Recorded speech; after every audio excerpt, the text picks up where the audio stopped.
Assalamualaikum warahmatullahi wabarakatuh.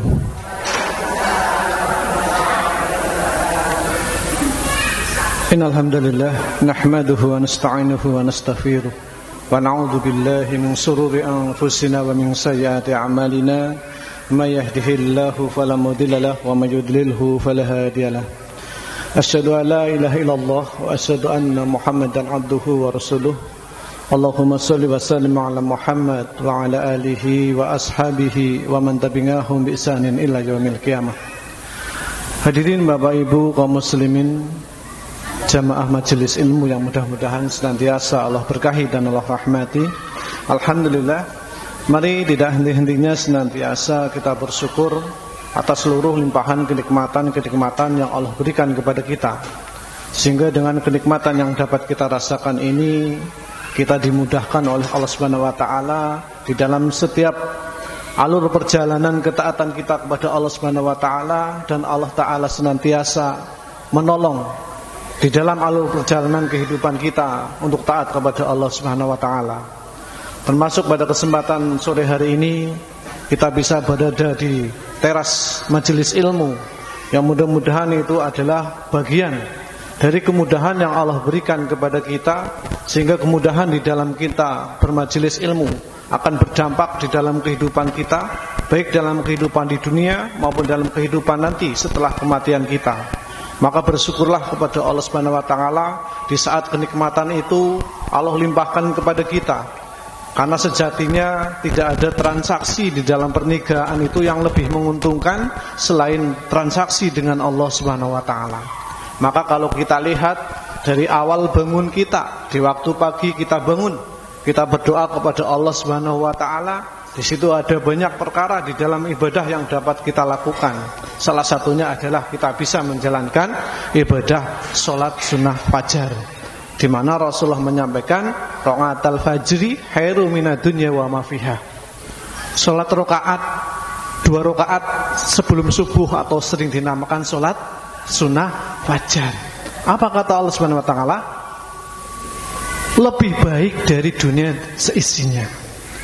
Maka saya sampaikan, transaksi di dalam perniagaan kita itu hanya akan bisa menguntungkan dalam kehidupan kita, dalam keuntungan yang besar jikalau kita bertransaksi kepada Allah Subhanahu wa taala.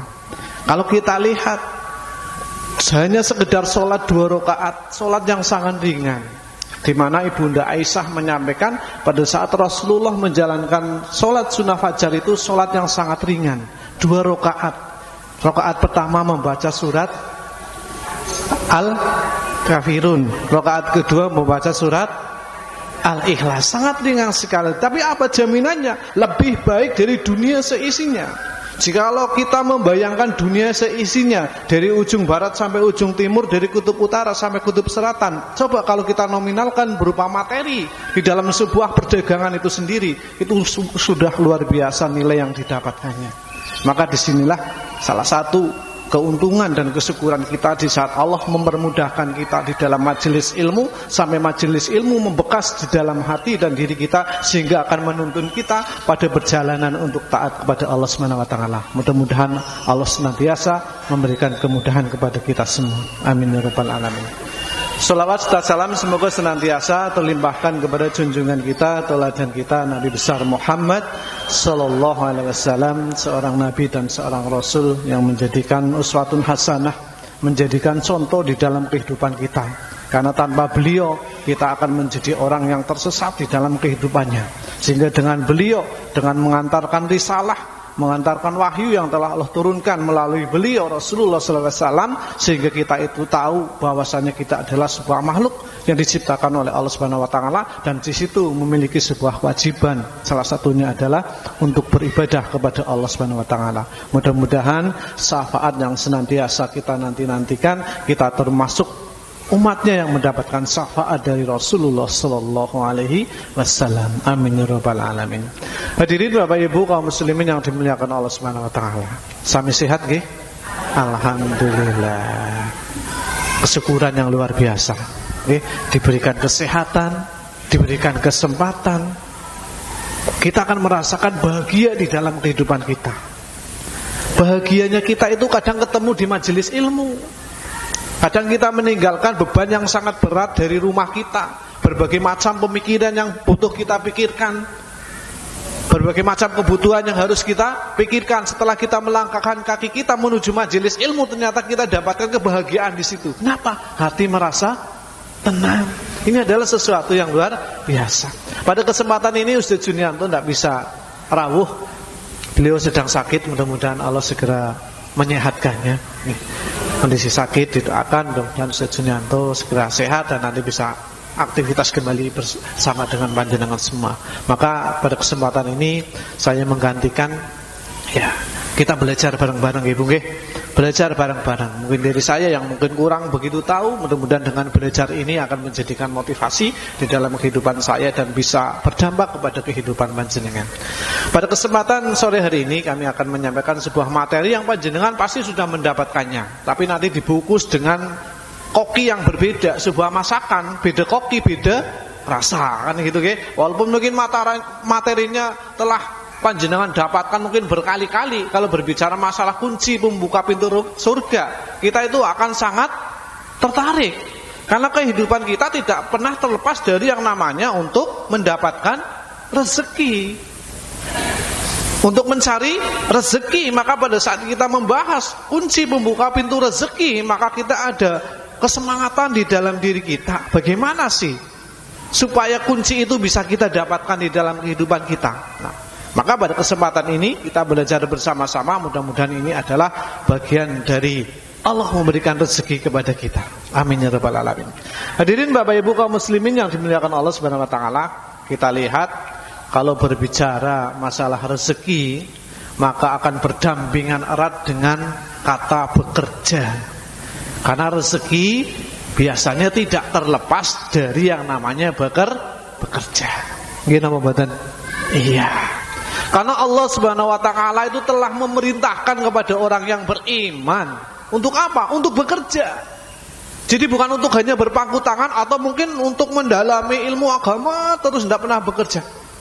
Allah memerintahkan kita untuk bekerja. Kita lihat di dalam Quran surat Az-Zumuah. Di sini disampaikan, ya, fa idza qudiyatis shalat, ya, fantasiru fil ardi wabtaghu min fadlillah wadkurullaha katsiran la'allakum tuflihun. Allah berfirman di dalam firman-Nya, apabila sholat telah dikerjakan maka bertebaranlah kamu di muka bumi dan carilah karunia Allah dan ingatlah Allah sebanyak-banyaknya agar kamu beruntung. Ini salah satu perintah seorang hamba itu untuk bekerja. Jadi kerja di dalam Islam itu wajib. Karena apa? Perintah Allah Subhanahu wa taala. Jadi pada saat kita menjumpai orang yang hanya berpangku tangan, duduk manis dengan mengharapkan imbalan dari Allah Subhanahu wa taala, tanpa mereka bekerja, hanya mengharap saja, itu adalah bagian dari sesuatu yang harus ditinggalkan dalam kehidupan kita. Karena itu adalah sesuatu yang tidak disukai oleh Allah Subhanahu wa taala. Karena kerja itu harus kita lakukan. Adapun masing-masing profesi dan kebakatan di dalam kerjanya masing-masing orang itu berbeda-beda.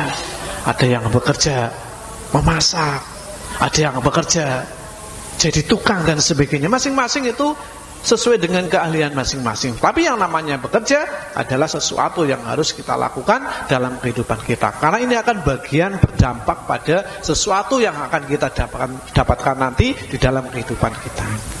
Rasulullah menyampaikan berkaitan dengan orang yang senangnya itu menganggur. Nah, nganggur ngertos nggih? Senangnya keluntang, kelantung. Apa? Menganggur itu adalah perbuatan yang tercela. Kenapa tercela? Rasulullah menyampaikan di dalam sabdanya, ya, An-Nabi sallallahu alaihi wasallam qala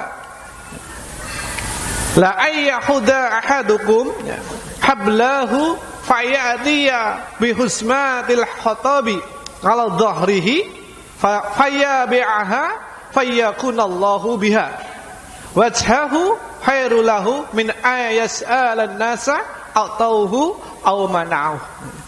Dari Nabi sallallahu alaihi wasallam, dia bersabda, demi zat yang jiwaku berada di tangannya, sesungguhnya seorang dari kalian, ya, yang mengambil talinya lalu mencari seikat kayu bakar, hanya sekedar untuk golet kayu, ya, kayu bakar, dan dibawa dengan punggungnya dipanggul. Nah, kemudian dia menjualnya. Ya. Lalu Allah mencukupkan dengan kayu itu, lebih baik baginya daripada dia meminta-minta kepada manusia, baik manusia itu memberi atau manusia itu tidak memberi.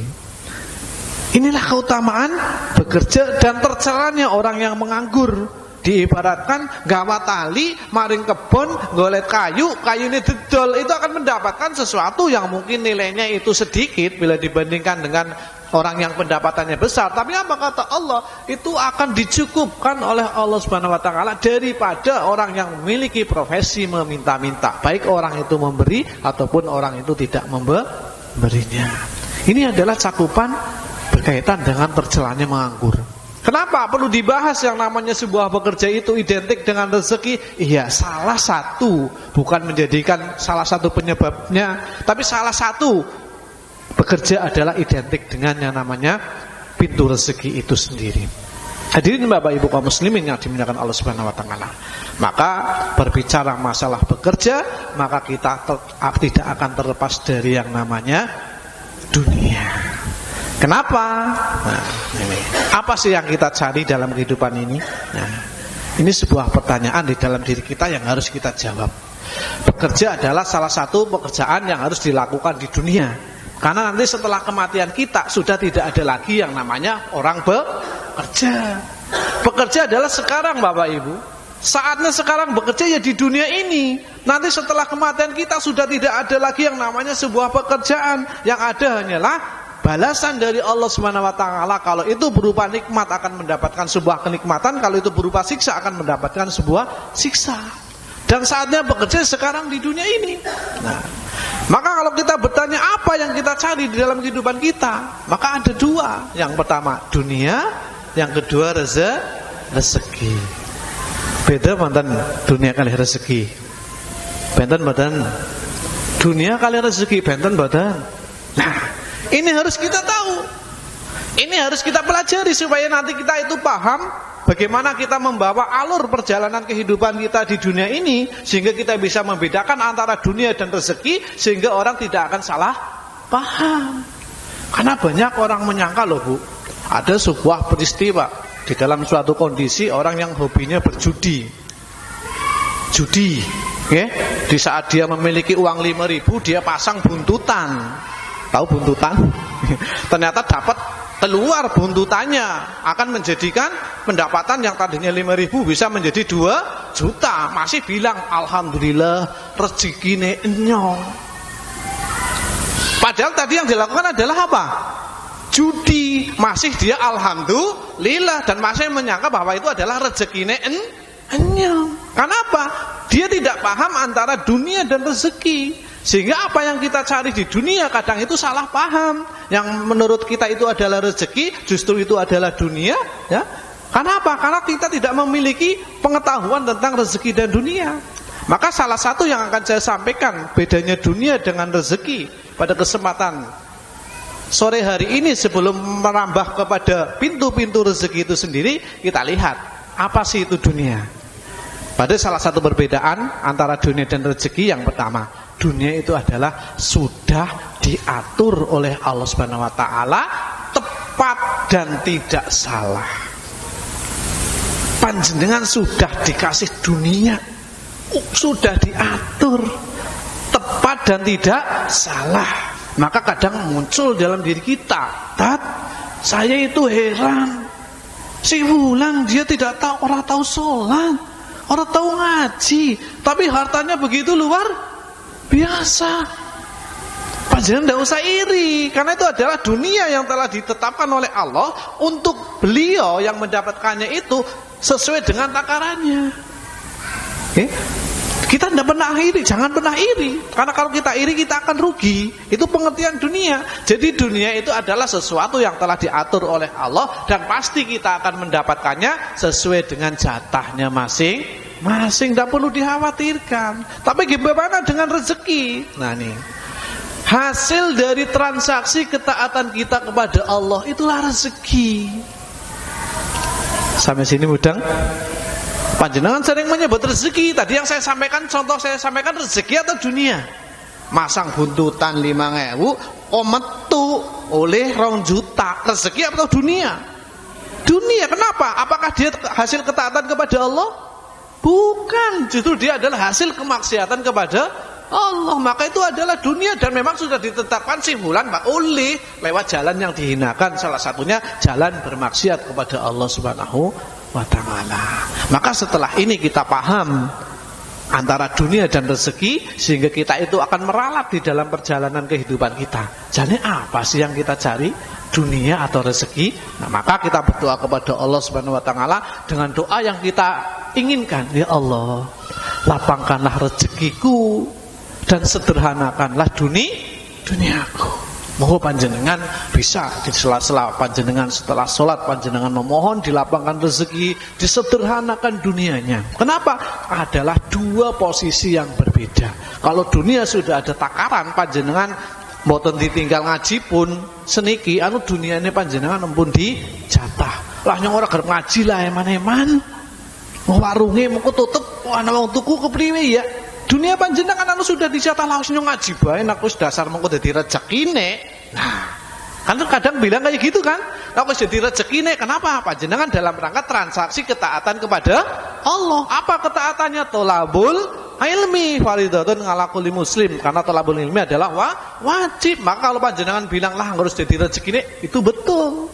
Kenapa? Sedang transaksi kepada Allah Subhanahu wa ta'ala. Inilah 2 gambaran yang kita harus pahami, sehingga pada saat kita di dalam kehidupan ini itu mampu membedakan mana itu dunia dan mana itu rezeki. Kalau sesuatu yang itu akan mengarah kepada condong kepada bermaksiat kepada Allah Subhanahu wa ta'ala, bahwasanya itu adalah dunia. Tapi kalau sesuatu hasil dari ketaatan kita kepada Allah Subhanahu wa ta'ala, itu adalah rezeki. Maka para ulama menyampaikan rezeki itu ada 2. Yang pertama adalah rezeki dzahiriyah.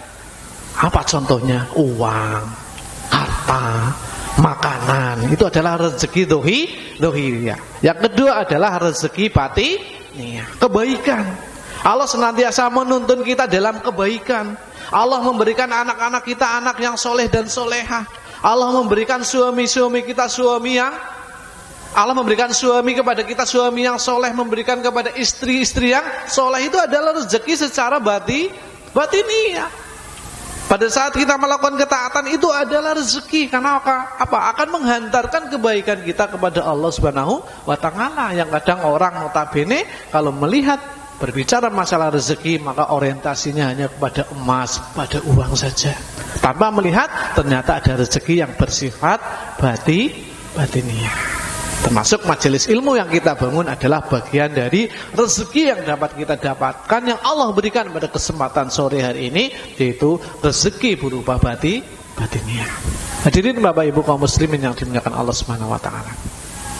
Maka yang selanjutnya, kadang kita sering juga mendengar, sekarang kita lihat fakta di mana orang yang mengejar dunia. Orang yang mengejar dunia, apa yang dia lakukan? Maka biasanya yang pertama mengabaikan kesehatan. Sudah tidak memperhatikan dirinya, yang penting apa yang ingin dikejar dia dapat. Sehingga kadang kesehatan pun itu diabaikan. Ini orang fakta yang orang yang mengejar dunia. Kalau orang yang mengejar rezeki, insya Allah tidak. Kenapa? Karena dia paham bahwasanya tubuh kita adalah butuh yang namanya suplemen yang menjadikan sebab kita itu bisa melakukan sebuah ketaatan. Yang kedua, mengabaikan perintah. Ini ciri-ciri orang yang mengejar dunia, sehingga perintah Allah Subhanahu wa ta'ala senantiasa diabaikan. Demi apa? Demi mendapatkan dunia, bukan mendapatkan rezeki. Tadi kalau demi mendapatkan rezeki, maka dia tidak akan mengabaikan perintah Allah. Masalahnya sholat ya, sholat. Demi apa? Demi rezeki. Tapi kalau demi dunia, kadang itu diabaikan. Yang berikutnya apa? Menerjang larangannya, sudah tidak peduli lagi mana halal mana haram. Yang penting saya dapatkan dunia saya walaupun dengan cara yang haram. Ini adalah salah satu fakta orang yang mengejar dunia. Tapi kalau orang yang mengejar rezeki, maka fix dia akan mencari perkara-perkara yang halalan thayyiban. Yang berikutnya apa? Ada orang yang menjual akidahnya demi mengejar dunianya. Dan yang paling parah adalah murtad dari agama Allah. Demi apa? Demi dunia yang dia kejar. Maka setelah kita mengetahui kompetensi dunia dan rezeki di dalam kehidupan kita, maka mari kita benahi di dalam kehidupan kita. Pastikan apa yang kita dapatkan di dunia ini adalah rezeki. Dan rezeki adalah salah satu transaksi ketaatan kita kepada Allah Subhanahu wa ta'ala. Hadirin Bapak Ibu kaum muslimin yang dimuliakan Allah Subhanahu wa ta'ala, maka kita lihat ya, pintu rezeki, kunci pembuka pintu rezeki yang pertama adalah istighfar dan taubat. Sampun beristighfar Bu, Pak? Sampun. Sedinten pinten? Ping pinten? Rasulullah minimal beristighfar 100 kali. Kalau lebih bagaimana? Boleh? Boleh. Beristighfarlah kepada Allah. Karena Allah menyuruh kita untuk beristighfar. Nah, di dalam sebuah ayatnya Allah Ta'ala menyampaikan di dalam firman-Nya, faqul tastaghfiru rabbakum innahu kana ghafara. Yursilis samaa'a 'alaikum midrara wa yumditkum bi amwalin wa banina wa yaj'al lakum jannatin wa yaj'al lakum anhara. Nah ini perintah beristighfar. Jadi istighfar itu adalah perintah Allah. Maka aku katakan kepada mereka, mohonlah ampun kepada Allah, beristighfarlah. Karena kita adalah seorang manusia yang penuh dengan dosa. Dosa kita itu melambung banyak sekali kalau kita hitung. Kadang manusia itu ada yang tidak merasa punya dosa, sehingga di dalam kehidupannya itu berjalan seiring dengan kesombongan yang dia terapkan di dalam kehidupannya. Kenapa? Dia berpikir tidak punya dosa. Tapi kalau kita lihat bahwasannya dosa kita itu banyak sekali. Dan Allah menyuruh kita untuk beristighfar, tobat. Kenapa? Karena Allah di sini menyampaikan sesungguhnya Allah dia adalah Maha Pengampun dan Allah adalah Maha Pengampun. Kita yakin bahwa Allah itu Maha Pengampun dan akan mengampuni dosa-dosa kita selama kita beristighfar, selama kita bertobat. Yakin Allah akan mengampuni dosa kita. Kita yakini di dalam kehidupan kita. Sehingga apa? Allah menyuruh kita untuk beristighfar. Maka dengan istighfar itu niscaya dia akan mengirimkan hujan kepadamu dengan lebat. Ini adalah sebuah rezeki. Dan membanyakkan harta dan anak-anakmu, ini adalah sebuah rezeki. Dan mengadakan untukmu kebun-kebun dan mengadakan pula di dalamnya untukmu sungai-sungai. Dengan apa? Istighfar dan tobat. Istighfar diiringi dengan taubat. Siap Bapak Ibu? Siap. Dosane panjenengan kathah namun sekedhik kata. Seandainya dosa itu bau, panjenengan tidak akan pernah duduk di sini melihat dosa-dosa saya yang mungkin bau. Tapi Allah menutup dosa itu tidak menjadi bau. Karena apa? Di situ ada kesempatan pada orang yang beriman untuk senantiasa beristighfar kepada Allah Subhanahu wa taala. Hadirin Bapak Ibu yang dimuliakan Allah Subhanahu wa taala. Seandainya kalau kita berpikir Allah hanya menerima ibadah sholat saja yang menjadikan sebab dimasukkan ke dalam jannah, maka kita tidak akan pernah mendapati kisah pembunuh 100 orang yang masuk surga. Kalau Allah hanya menilai ibadah itu dari sholat saja yang menjadikan orang dimasukkan ke dalam surga, maka tidak ada kisah pembunuh 100 orang masuk surga. Coba bayangkan, bunuh 100 orang masuk surga. Sudah sholat belum? Belum. Tapi kenapa masuk surga? Inilah fungsinya. Kenapa orang pembunuh 100 orang tadi masuk surga? Kenapa?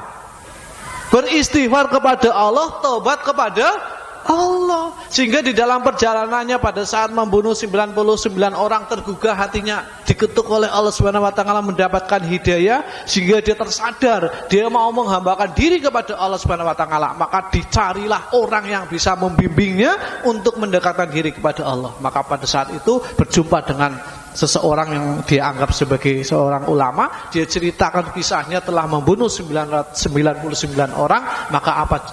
Dia minta pencerahannya, kira-kira diterima orang tobatnya. Maka orang tersebut menyampaikan tidak diterima tobatnya, genapna 100. Jadi mateni wong ping 100, dia tetap ingin bertobat kepada Allah karena sudah dibukakan hatinya oleh Allah untuk bertobat. Cari lagi dia orang yang bisa menuntun dirinya untuk bisa bertobat kepada Allah. Maka dia ketemu dengan seorang ulama yang dia sampaikan, saya telah membunuh orang 100 orang, apakah kira-kira dosanya diampuni oleh Allah Subhanahu wa taala?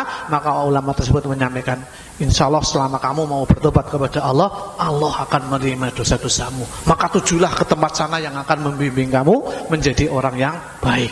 Betul, orang tadi berjalan, di tengah-tengah perjalanan mati. Orang sempat sholat, orang sempat puasa, tapi dia di dalam hatinya sudah tertanam tobat, istighfar kepada Allah dan memiliki sifat untuk bertobat. Di perjalanan mati, malaikat itu rebutan, ki ngene nyong surga apa ki ngene nyong mlebu neraka. Diukur perjalanannya, ternyata perjalanannya itu lebih dekat kepada jalan kebaikan. Maka orang tersebut dimasukkan ke dalam jannah. Istighfar dosa kita banyak sekali. Kalau Allah hanya mengabulkan atau menerima ibadah puasa saja yang menjadikan sebab orang dimasukkan ke dalam jannah, maka kita tidak akan pernah mendapati kisah seorang pelacur yang memberikan minum anjing masuk ke dalam surga. Kalau bicara masalah pelacur, naudzubillah. Tapi orang tersebut adalah bertobat kepada Allah Subhanahu wa taala dengan lantaran dia meminum seekor anjing, dikasih minum anjing tersebut, maka dengan tobatnya dia diterima oleh Allah Subhanahu wa taala, diampuni dosa-dosanya oleh Allah Subhanahu wa taala, sehingga apa? Seorang pelacur tadi yang sudah bertobat dimasukkan ke dalam jannah. Inilah pentingnya bertobat, Bapak Ibu. Inilah pentingnya bertobat. Karena kita tidak pernah lepas dari yang namanya sebuah pintu-pintu dosa yang senantiasa kita kerjakan di dalam kehidupan kita, baik mungkin dosa kepada Allah Subhanahu wa taala, hablum minannas, atau hablum minallah, ataupun dosa kepada sesama manusia, dan kerap dalam setiap kehidupan kita sehari-hari pasti kita melakukannya. Makanya kita disuruh untuk beristighfar minimal 100 kali di dalam kehidupan kita. Ini yang harus kita pahami di dalam kehidupan ini, sehingga apa? Ternyata istighfar dan tobat itu merupakan bagian Allah mendatangkan pintu rezeki, baik rezeki secara dohiriyah maupun rezeki secara batiniah. Nah, maka dari itu hadirin Bapak Ibu yang dimuliakan Allah Subhanahu wa taala, itu salah satunya di dalam firman Allah perintah untuk bertaubat. Selain itu di dalam sabdanya Rasulullah juga menyampaikan, barang siapa memperbanyak istighfar, niscaya Allah akan menjadikan jalan keluar pada setiap kesulitan dan kelapangan untuk setiap kesempitan, serta memberi rizki dari arah yang tidak disangka-sangka. Subhanallah, ternyata salah satu kunci pembuka pintu surga adalah, membuka pintu rezeki adalah beristighfar dan bertobat kepada Allah Subhanahu wa taala. Tidak ada manusia yang sempurna di dalam kehidupan di dunia ini. Maka kita korek di dalam kehidupan kita bahwasanya kita penuh dengan dosa, yang dosa itu harus kita tutup dengan beristighfar, karena kita harus dosa kita diampuni oleh Allah. Kalau sudah diampuni oleh Allah, insya Allah jaminan dari Allah Subhanahu wa taala dengan surganya itu adalah bagian yang senantiasa kita tunggu-tunggu. Mohonnya adalah dosanya diampuni. Adapun amalan-amalan kita wis monggo kersane Gusti Allah, mudah-mudahan diterima kersane Gusti Allah. Tapi paling tidak dosa-dosa kita mudah-mudahan diampuni. Itu kuncinya. Kita lihat pengertian dari hakikat istighfar dan taubat, sehingga kita harus memahami. Kadang kita sering mendengar istilah taubat sambel. Sambel nak dahar sambeli wis ngerti pedes nggih, dicicipi malih ya. Nggih pilih. Lah ya. Kadang tobat istilahkan kayak gitu. Wong jere bertobat dilakoni malih. Maka kita luruskan, bertobat itu karena Allah, bukan karena manusia. Kadang ada orang yang bertobat karena kesempatan. Pada saat masih memiliki kedudukan yang tinggi, masih menjabat, dia berkorupsi. Setelah kedudukannya dicabut, sudah tidak berkorupsi lagi. Kenapa? Tobatnya karena keadaan. Jangan. Tobat itu karena Allah Subhanahu wa taala. Kita lihat. Sebagian besar orang menyangka bahwa istighfar dan tobat itu hanya cukup dengan lisan semata, astagfirullahaladzim, tapi tidak membekas di hati kita. Maka itu kategori tobat yang tidak sempurna. Maka harus apa? Diiringi dengan yang pertama adalah membekas di dalam hati. Astagfirullahaladzim, ya Allah, bila perlu kita meneteskan air mata, karena kita tidak sempurna. Dosa kita itu banyak. Jangan pernah menganggap ilmu kita banyak terus kita itu sempurna, orang di dosa. Jangan. Mendingan kita merasa hina di hadapan Allah Subhanahu wa taala dengan dosa yang kita miliki, kita beristighfar kepada Allah Subhanahu wa taala, daripada merasa jumawa dengan mungkin ilmu yang banyak yang kita miliki, seolah-olah kita tidak memiliki dosa dan seolah-olah kita itu selalu yang paling benar. Hati-hati. Membekas di dalam hati. Astagfirullahaladzim. Yang kedua apa? Berpengaruh dalam perbuatan anggota kita, anggota badan kita. Setelah kita beristighfar kepada Allah, anggota badan itu mengikuti. Maka banyak orang yang bertobat itu biasanya diiringi dengan ketaatan kepada Allah Subhanahu wa taala, dan ketaatan itu adalah salah satu pembuka pintu rezeki. Ini badan mengikutinya. Maka banyak orang kita jumpai di dalam kehidupannya setelah dikasih sakit oleh Allah Subhanahu wa taala yang cukup lama, mungkin 3 bulan 3 malam koma. Nah, setelah itu dia bertobat kepada Allah, akhirnya apa? Salatnya jadi getem, sedekahnya jadi getem dan sebagainya. Ini adalah salah satu anggota badan kita itu adalah berpengaruh dari setiap tobat yang kita lakukan setelah melalui lisan kita. Maka disinilah salah satu yang harus kita pahami. Dari beberapa para ulama menyampaikan di sini, salah satunya adalah Imam Ar-Raghib Al-Asfalani menerangkan di dalam istilah syara' taubat adalah meninggalkan dosa karena keburukan yang pertama. Meninggalkan dosa karena keburukan. Yang kedua, menyesali dosa yang telah dilakukan, disesali. Astagfirullahaladzim. Disesali. Nah, kita punya dosa. Jangan pernah kita mengingat dosa-dosa kita itu adalah sesuatu yang, ya Allah, apa kira-kira kita itu dosanya diampuni, ya Allah. Dosa saya banyak sekali di waktu muda saya, ya Allah. Dosanya banyak sekali di waktu masih remaja, ya Allah. Adukan kepada Allah Subhanahu wa taala. Menyesali. Yang ketiga apa? Berkeinginan kuat untuk tidak mengulanginya lagi. Jangan diulangi lagi. Maka ini adalah salah satu kita harus menyembunyikan aib diri kita ataupun aib orang lain. Jagalah aib orang lain, jagalah kekurangan orang lain, karena Allah akan menjaga aib kita.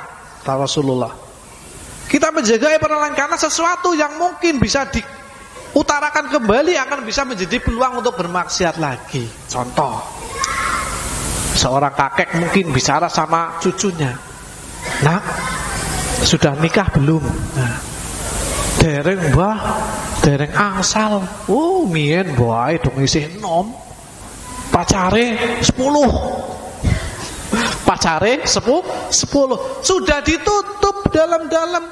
Putune ya orang ngerti nek ora cerita, dibuka lagi padahal itu adalah salah satu aib. Ditutup sudah. Kita doakan saja cucu kita ya, semoga segera ditemukan jodohnya. Itu namanya tobat. Kalau dibuka lagi sama saja kita menceritakan aibnya dan bisa jadi menjadikan jane baik kayak kue hanya tak arep tiru. Nah, itu salah satu contoh aib yang harus kita tutupi. Sing wis ditutup rapet-rapet.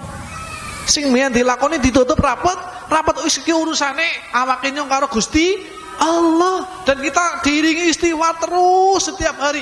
Insya Allah tadi disampaikan di dalam ayatnya, Allah akan mengampuninya. Bismillah. Niat tadi apa? Tidak mengulanginya lagi. Dan yang keempat, berusaha melakukan apa yang bisa diulangi, diganti dengan kebaikan-kebaikan. Dosanya ditutup dengan kebaikan-kebaikan. Nah, ini adalah bagian dari tobat. Jika keempat hal itu telah terpenuhi, berarti syarat tobatnya telah sempurna. Itu kata Imam As-Aswalani. Sekarang kata Imam An-Nawawi di dalam redaksionalnya, para ulama ya di sini berkata, bertaubat dari setiap dosa hukumnya adalah wajib. Kita wajib bertobat dari setiap dosa kita. Jika maksiat atau dosa itu antara hamba dengan Allah, habluminallah, yang tidak ada sangkut pautnya dengan manusia atau hak manusia, maka syaratnya ada 3. Kalau tobatnya dengan Allah, orang gelem sholat misalnya, urusan kita dengan siapa? Allah. Orang gelem puasa, urusan kita dengan siapa? Allah. Tobatnya ada 3. Yang pertama apa? Hendaknya ia menjauhi maksiat tersebut. Kalau berupa maksiat, jauhi. Minum homer misalnya, saya minum homer sendiri di rumah, dia dengan Allah, karena homer diharamkan oleh Allah. Maka apa? Hendaknya dia menjauhi yang pertama. Yang kedua apa? Dia harus menyesali perbuatannya. Astagfirullahaladzim, orang bakalan tok lakoni maning lah, sing wis tok tutup jero-jerone rapet-rapet, tok kancing rapet-rapet, orang bakalan tok lakoni maning. Yang ketiga apa? Ia harus berkeinginan untuk tidak mengulanginya lagi. Ini taubatnya. Kalau hubungannya dengan Allah. Tapi bagaimana kalau hubungannya dengan manusia? Loh, tobat dengan manusia sih kepriwe? Kita hidup bersosial Bapak Ibu. Kita tidak akan pernah lepas dari yang namanya tukaran, gelendengan, atau mungkin bahkan sampai mengambil hak orang lain. Karena kita hidup bersosial. Beda kalau hidup sendiri. Garap tukaran kali sinten. Nggih, wong urip dhewek. Garap gledengi sinten wong urip dhewek. Tapi kita semua kan hidup bersosial yang berdampingan antara satu dengan yang lainnya, yang pasti akan terjebak pada perkara-perkara dosa. Kenapa? Karena kita punya musuh yang namanya setan, yang akan menggoda manusia untuk senantiasa menyesatkan manusia itu untuk melakukan sebuah perbuatan dosa. Maka tidak ada yang aman dalam kehidupan kita selama masih ada setan.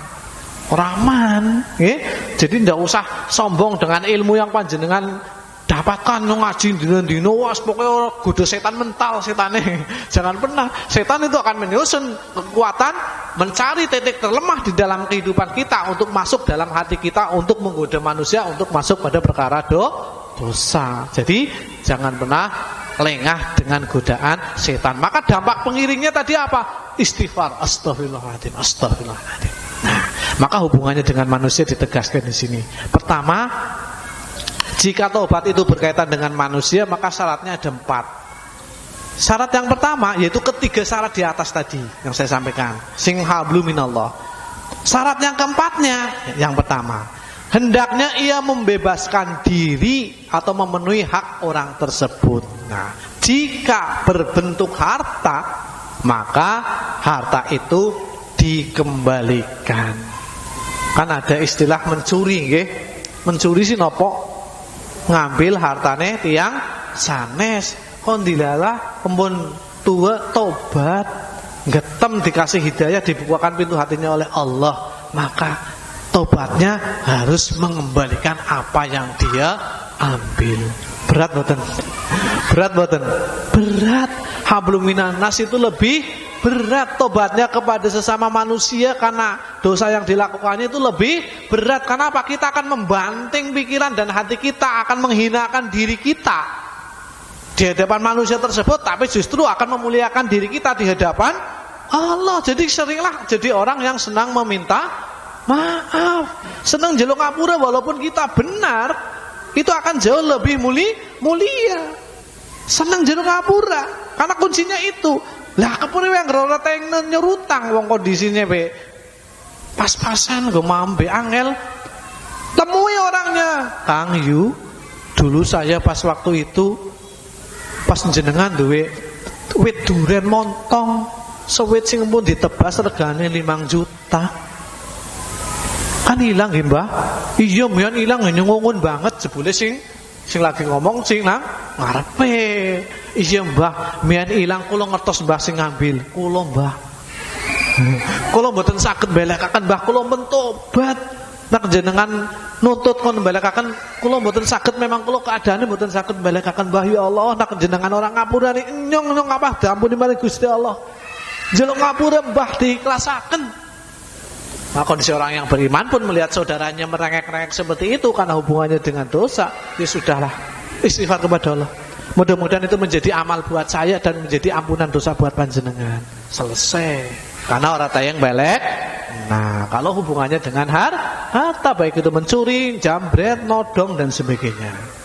Kalau hubungannya dengan berupa hukuman atau tuduhan, ya, atau fitnah, atau mungkin gunjing, maka segera minta maaf. Maka kalau yang digunjing sampai tahu, maka segera minta maaf. Nek sing digunjing orang sing ngerti, kita beristighfar kepada Allah. Astagfirullahaladzim. Kalau hubungannya dengan pukulan, ngantem, orang ngerti ngantem, Ada orang yang sedang mabuk misalnya di tengah perjalanan, ada orang lewat, ngerti-ngerti dimintai uangnya tidak dikasih, diantem. Suatu saat dia tobat, bahwasanya itu adalah salah satu dolim kepada sesama manusia, maka tobatnya apa? Dibalas untuk diantem. Temui orangnya, dulu saya mukul kamu, sekarang balas saya dimukul. Itu hukumannya seperti itu. Nah, maka tinggal orang tadi, ya sudahlah, ora apa-apa, gua amalin nyong, mudah-mudahan jenengan diampuni. Itu kondisi orang yang berilmu, akan senantiasa memaafkan saudaranya, apalagi saudaranya dalam kondisi sudah bertobat kepada Allah Subhanahu wa ta'ala. Hadirin Bapak Ibu kaum muslimin yang dimuliakan Allah Subhanahu wa ta'ala, salah satunya itu siap beristighfar, siap hablum minallah, hablum minas. Kalau hubungannya dengan Allah, ayo kita tingkatkan amal ibadah kita yang sudah kita tutup dalam-dalam. Kalau hubungannya dengan hablum minallah, minanas, ayo segera kita meminta maaf, ayo segera kita kembalikan apa yang harta yang telah diambil, dan mintalah maaf. Insya Allah itu adalah bagian dari tobat kita kepada sesama manusia, dengan lantaran kita kepengen diampuni dosanya oleh Allah Subhanahu wa ta'ala. Hadirin Bapak Ibu kaum muslimin yang dimuliakan Allah Subhanahu wa ta'ala. Yang kedua, takwa.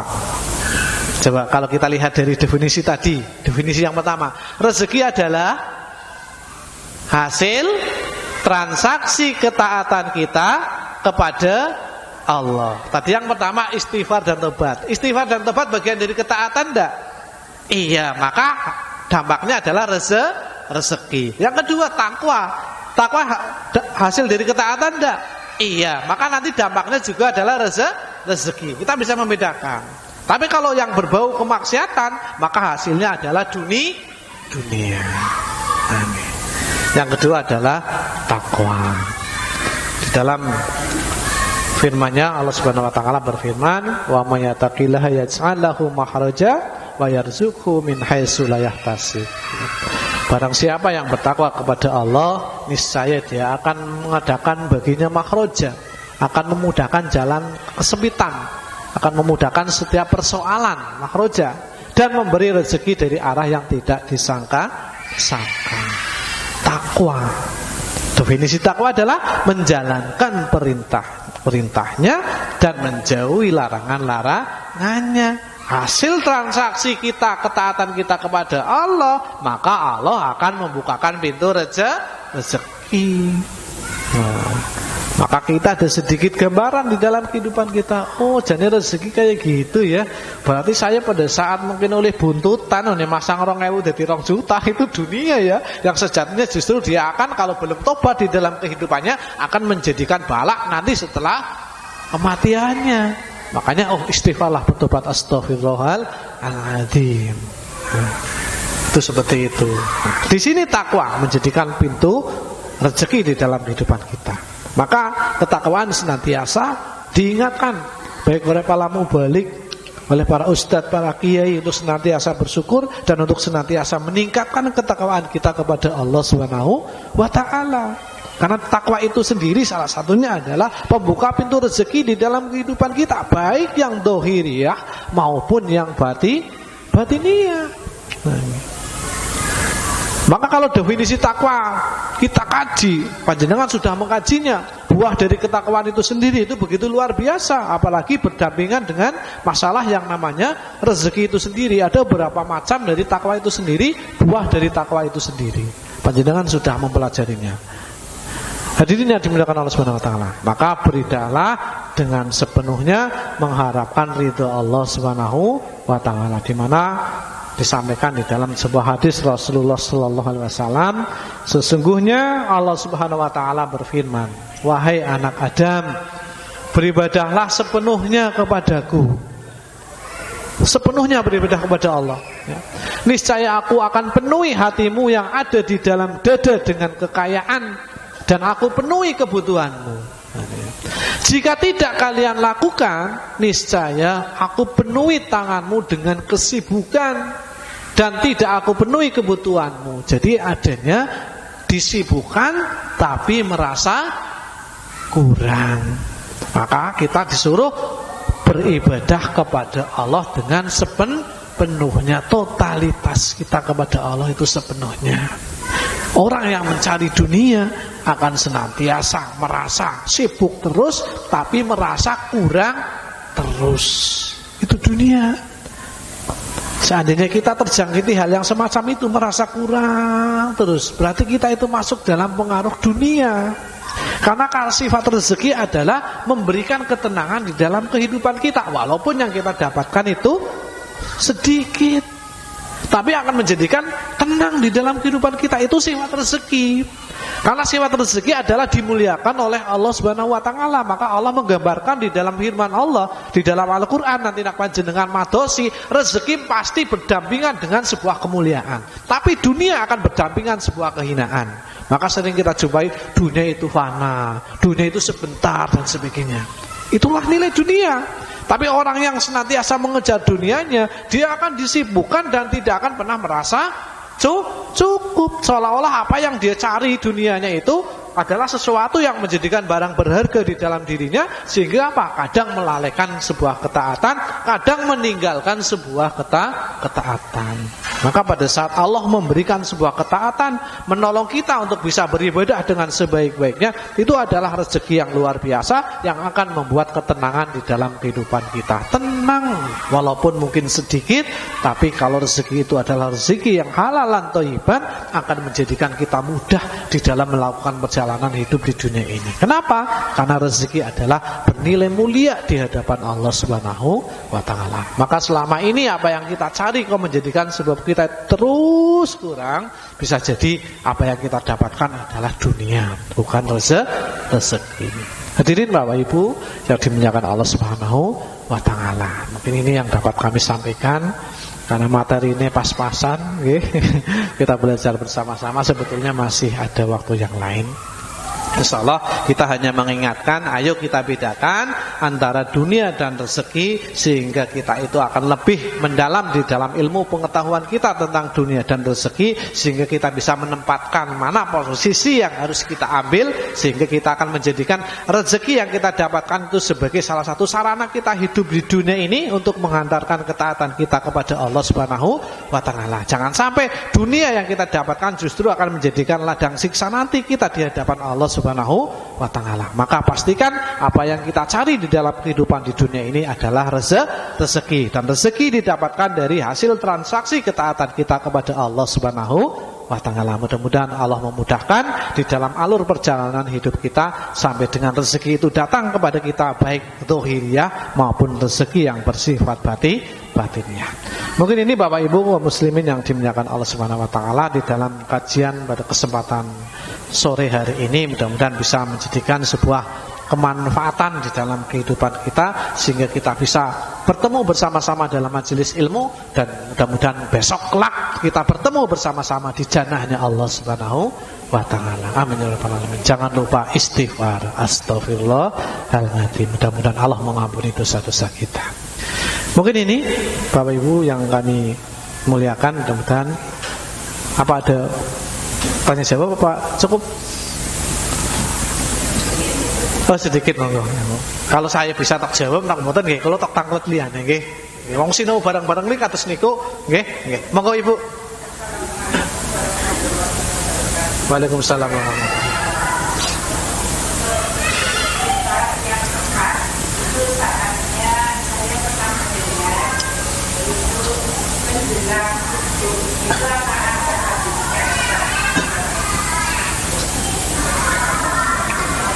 Bismillah, wassalatu wassalamu rasulillah. Beristighfar yang paling tepat menjelang subuh. Saya belum mendapatinya Ibu, mohon maaf. Tapi setahu saya, nanti bisa mencari referensi yang lain. Istighfar ya kita lakukan setiap saat, terlebih di saat kita setelah melakukan perbuatan dosa. Itu jauh lebih maksimal. Kita melakukan dosa, misal panjenengan terus ngewit putrane didomongi mandan rewel. Kadang kan lepas kendali nggih, ngewit nangis nger. Kita di dalam perjalanan itu beberapa menit, 1 menit, 2 menit, 3 menit, astagfirullahaladzim. Niatnya panjenengan adalah mendidik putranya, betul, mendidik iya, tapi yang dilakukan ternyata melukai putranya dengan jiwitan itu. Astagfirullahaladzim. Mudah-mudahan ini adalah bagian dari apa ya? Didikan saya, tapi saya keliru di dalam mendidiknya. Jadi apa? Yang diharapkan orang tua ya anaknya itu jadi anak yang soleh dan solehah. Kan intinya itu. Tapi kayak dalam proses perjalanan, karpe kita instan kepengen dua anaknya manut kabeh. Muga kan manut kabeh. Apa kula panjenengan mboten saged ngomongi, nah kita bagaimana akan mendapatkan pahala dari menasihati anak. Makanya astagfirullahaladzim. Mudah-mudahan yang dilakukan Allah mengampuni, dan itu bagian sarana dari kita mendidik anak. Maka lebih tepatnya yang saya tahu istighfar ya secepat mungkin. Ataupun mungkin ada kendala kok. Nyataannya istighfarnya kan nunggu beberapa tahun, disebabkan mungkin beberapa tahun itu baru mau mengaji. Tidak jadi masalah dan tidak ada kata terlambat, karena Allah Maha pengampun dosa-dosa kita. Kemutanya kejadian mian umur 20 tahun, kemutanya siki astagfirullahaladzim.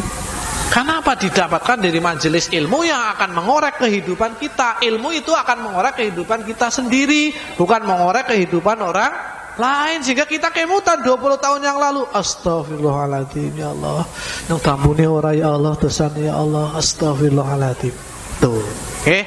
Nah sedangkan tadi di waktu subuh ya mungkin ada hadisnya, monggo di patus mawon kula dereng ngetos, maka saya tanyakan kepada yang mumpuni. Tapi ya jangan menunggu subuh tok. Setiap saat, setiap waktu, minimal 100 kali, lebih jauh lebih bagus. Tapi tidak hanya sebatas di bibir saja, tapi sampai ke dalam hati. Mudah-mudahan Allah mengampuni dosa-dosa kita. Wallahu a'lam.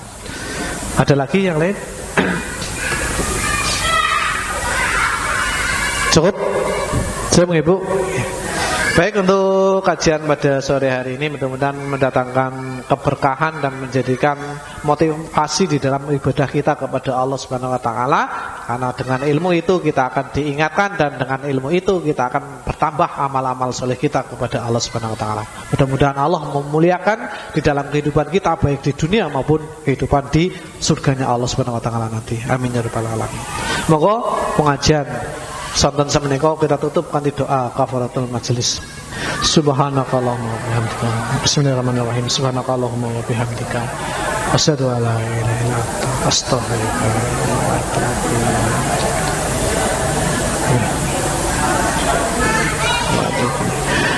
Billahi taufiq wal hidayah. Assalamualaikum warahmatullahi wabarakatuh.